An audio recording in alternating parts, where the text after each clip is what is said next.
Karibu mtazamaji wa The World News katika kipindi hiki cha ulimwengu wa siasa. Uko nami Adamu Hussein na bado tunakujuza mengi yanayojiri duniani, lakini tunaelekea huko Washington ambapo Rais wa Marekani Donald Trump anadai yeye ndiye alikuwa na udhibiti kamili wa mashambulizi ya Israel dhidi ya Iran.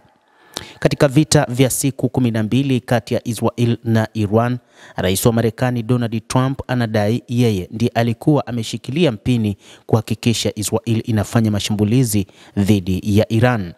Rais huyo wa Marekani aliwaambia waandishi wa habari katika ikulu ya White House kwamba aliwajibika kikamilifu na alisimamia mashambulizi ya Israeli ya Juni 13 dhidi ya Iran. Aidha, amesema katika hafla ya chakula cha jioni iliyoandaliwa na viongozi wa nchi za Asia ya Kati katika ikulu ya White House kwamba Iran imetaka kuondolewa vikwazo vizito vya Marekani na kwamba yuko tayari kuzungumzia suala hilo. Rais Donald Trump alisisitiza kwamba yuko wazi kwa mazungumzo.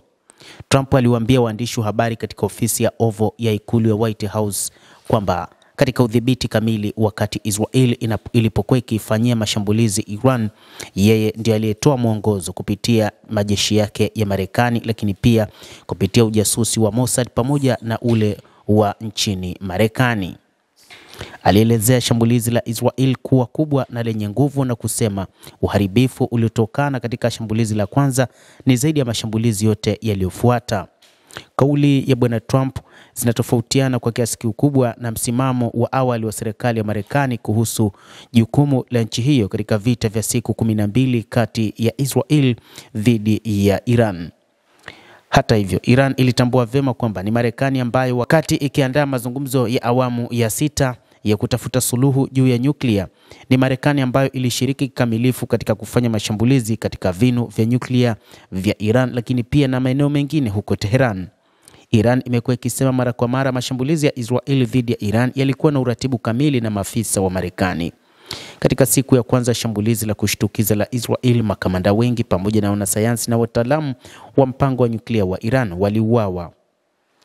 Kusema ukweli, Iran imeomba vikwazo viondolewe. Iran inakabiliwa na vikwazo vizito sana kutoka kwa Marekani na hilo limefanya mambo kuwa magumu sana kwao, Bwana Trump alisema katika karamu ya White House iliyohudhuriwa na viongozi wa nchi za Asia ya Kati. Iran inakabiliwa na vikwazo kwa upande mmoja vya Marekani katika miaka hivi karibuni, hasa baada ya Marekani kujitoa katika mapatano ya nyuklia ya mwaka 2015 JCPOA.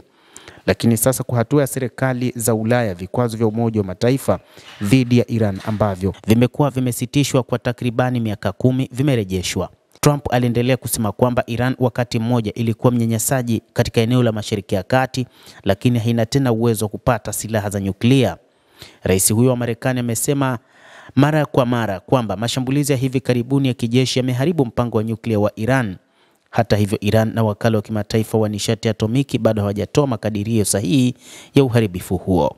Nchi za Ulaya zinatoa wito kwa wakala wa kimataifa wa nishati atomiki kufuatilia mpango wa nyuklia wa Iran haraka iwezekanavyo na mazungumzo ya moja kwa moja kati ya Iran na Marekani yaanze. Rais wa Marekani hapo awali alisema kwamba mahojiano na mtandao wa Marekani wa CBS kwamba Iran inatafuta kufikia makubaliano na Marekani. Na matamshi ya Bwana Trump yanakuja wakati waziri wa mambo ya nje wa Iran Abbas Araghchi alisema katika kipindi cha maswali na majibu na wanafunzi wa chuo kikuu cha Abu Ali Sina kwamba Iran iko tayari kwa mazungumzo sawa na ya heshima na Marekani, lakini haina uzoefu mzuri katika mazungumzo na nchi hiyo ya Marekani, kwani imekuwa na mazungumzo lakini ni mazungumzo siokuwa na tija. Katika siku za hivi karibuni, ripoti zimechapishwa kuhusu uwezekano wa kuanza tena kwa mazungumzo kati ya Iran na Marekani.